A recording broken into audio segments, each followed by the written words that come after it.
With that down, let's move on to our fifth and final main topic today.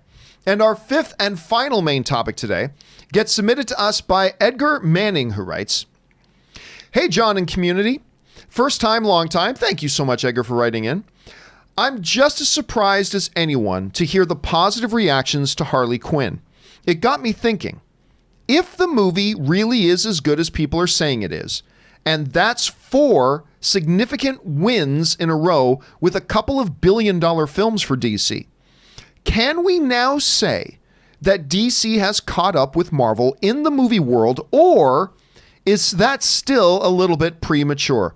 All right, thanks a lot for sending that in, Edgar. And yeah, we talked yesterday on the show about the first reactions to Harley Quinn and the Birds of Prey. By the way, you know, the official name of the movie is Birds of Prey and the Fabulous Emancipation of One Harley Quinn.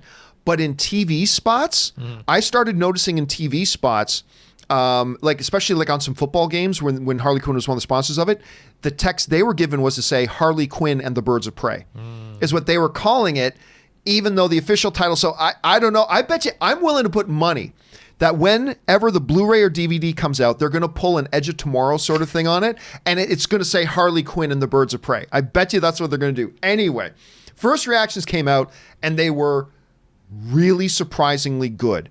Now, I didn't go to the press screening. Yeah, I haven't seen it yet. One of the main reasons I didn't go, other the fact that I don't go to a lot anymore, but is that honestly, I thought this movie looked bad. I have not been big on the trailers.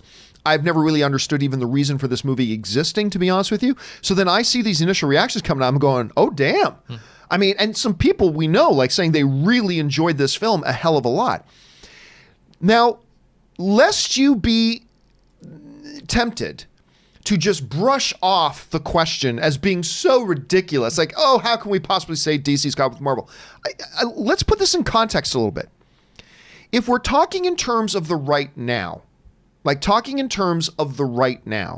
like I don't care if the Green Bay Packers have won, how many Super Bowls have they won? I don't know. Let's just say 9 for the argument's sake. It's probably less than that. But I don't care if the Green Bay Packers have won 6, 7, 8, 9 Super Bowls.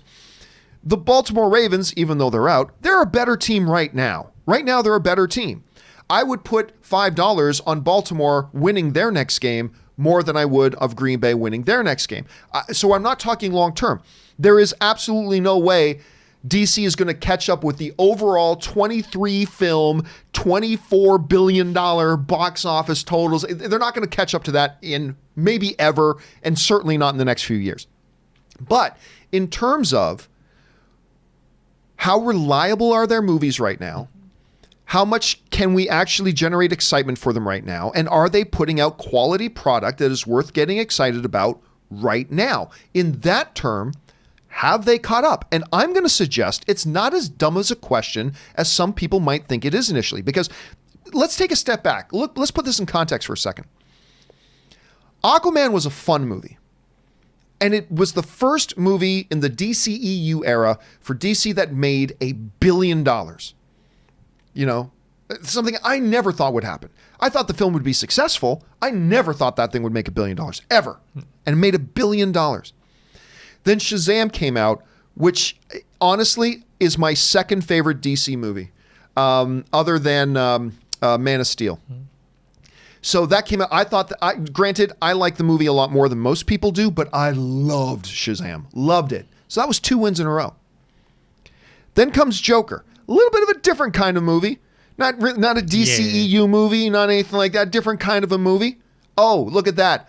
$1 billion film, Best Picture Oscar nomination. Both, all right? That's 3 wins in a row. Let's speculate now. If Harley Quinn and the Birds of Prey is as good as people are saying it is right now, I still don't know how this is going to do at the box office. I don't know if a lot of people are going to be interested or not, but let's just talk quality for a second. If it is that good, well, now you got 4. And I'm going to go out on a big limb here and just say, since Patty Jenkins is directing it, I'm just going to assume right now that Wonder Woman 84 is going to be great. Okay. Now, great. That may turn out to be wrong. Maybe the movie will be a bloody mess and it'll suck and all that. Fine. But for now, Patty Jenkins gets the benefit of the doubt from me. If she's directing it, I'm just going to assume it's going to be great. So there's a little bit of assumption jumping here, but if you follow that, that'll suddenly be 5 solid films in a row, including a couple of $1 billion ones and including a Best Picture nomination.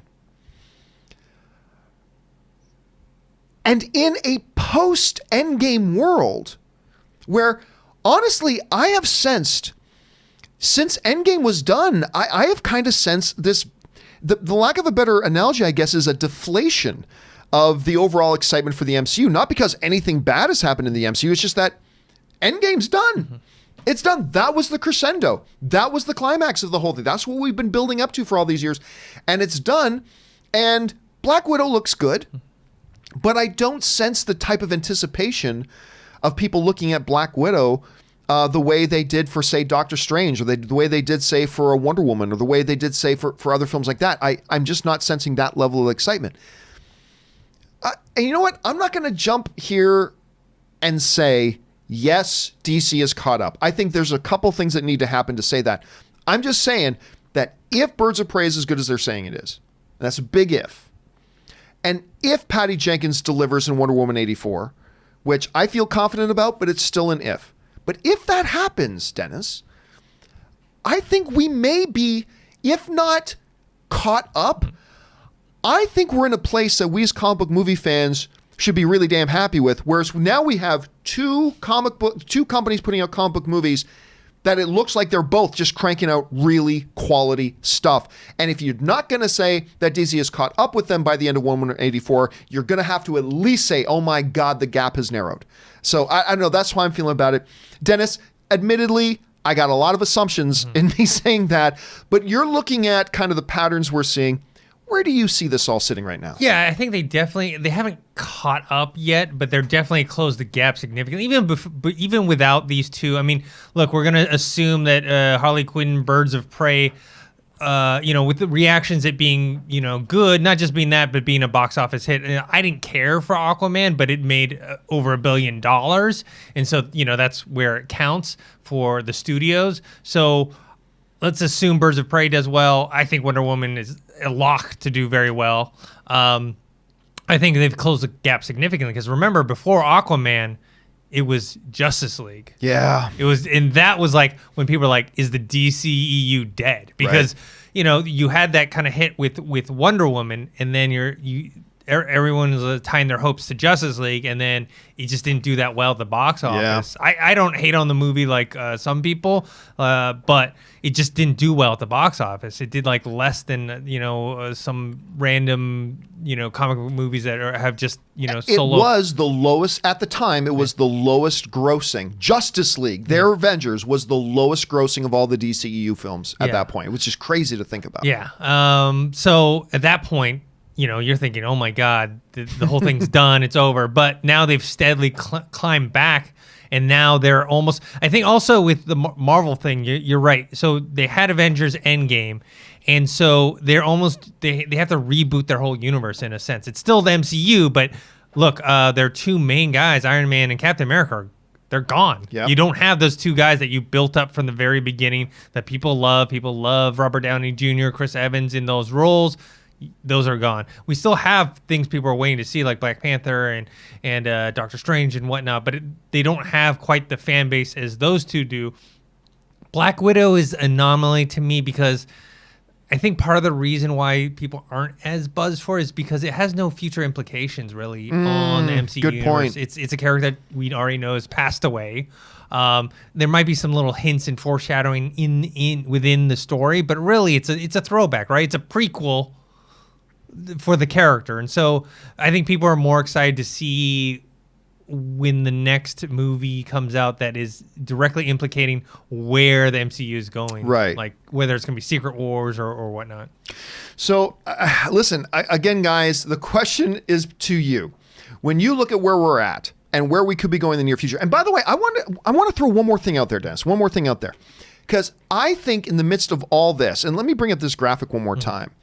Again, these are assuming the Wonder Woman turns out to be what a Patty Jenkins movie would be, and if Birds of Prey is as good as people are saying they are. By the way, have you been watching the Harley Quinn animated show? No. Oh my God. I thought it looked like ass. I thought it looked awful, And my viewers were constantly telling me, John, you gotta check this out. I'm like, no, I don't like Marvel or DC's anime stuff. No, trailers look dumb. Who cares? Blah. John, you gotta check it. I finally checked it out. Ann and I are obsessed with this show now. It's so well written. It is so clever. Anyway, if this turns out to be good, here's the thing. I mention him a lot, and a lot of people always poo-poo on the fact that I do. One of the interesting things about this graphic is this graphic represents the era of Walter Hamada at DC. Mm-hmm. And I do not think he's getting near enough credit for this. Now, I constantly see people saying, oh, Walter Hamada has nothing to do with it. But these are the same people that'll go, the people who don't like what's going on in Star Wars, they'll immediately blame Kathleen Kennedy because she's in charge. Yeah. Whenever, all of a sudden, magically, this DCEU that was despite the fact that I've liked all the movies, the DCEU has been very divisive and a lot of bumps in the road and blah, blah. All of a sudden, the new sheriff in town comes along. And all of a sudden, they seem to have a different philosophy of what it used to be. And all of a sudden, all these movies are ending up being crowd-pleasing and people are enjoying them and they're succeeding and stuff like that. I just think more people we need to give a little bit more credit to the fact that the common denominator here is they made a change in leadership at the top. And I just think he deserves a little bit more credit for that. But anyway, guys, the question is for you. How do you feel about this whole thing? I know it feels a little bit like a loaded question, but not talking about overall going back 10 years, but where we're at right now. Do you feel like if these movies turn out as well as the last 3 or 4 have, do you think an argument to be made that the DC movies have caught up or at least massively closed the gap? Or do you kind of feel like right now, you know what, John, it's a little bit premature. They still got a long way to go. Let's see what happens over the next 5 years. How do you feel about it? And I actually made that the topic of today's question of the day. And the way I phrased today's question of the day was simply this. I asked you guys, if Harley Quinn, and again, big if, big assumption, if Harley Quinn is as good as they say, and we assume Patty Jenkins makes Wonder Woman 84 great, that's 5 wins in a row for DC. With Endgame behind us, could we say DC has caught up to Marvel in terms of where they're at right now? And I'll tell you what, this poll is way closer than I thought it would be, because I thought this would be like 95-5, but 70.7, still a big majority of you guys are saying, no, not yet. We can't talk in terms of DC catching up to them yet. Still got a long way to go. But almost 30% of you guys, 29.3% of you guys are saying, yeah, they're actually both doing great right now. They have kind of closed the gap. So I want to ask you guys, how would you answer that? Jump down into the comments section below and let me know your thoughts. All right, guys.